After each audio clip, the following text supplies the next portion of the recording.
దేవునికి స్తోత్రములు. మీ అందరికీ నా వందనములు. ఈరోజు దేవుని వాగ్దానము. పర్వతములు తొలగిపోయినను, మెట్టలు తత్తరిల్లినను, నా కృప నిన్ను విడిచిపోదు.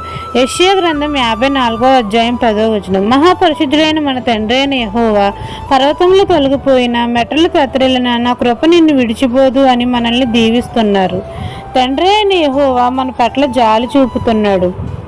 దేవుని యందు మనం అందరము భయభక్తులు కలిగి జీవించి ఆయన చెప్పినట్లు నడుచుకోవాలి. అప్పుడు దేవుడు మన యందు కనికరపడి మనకు సమాధానాన్ని కలుగజేస్తాడు.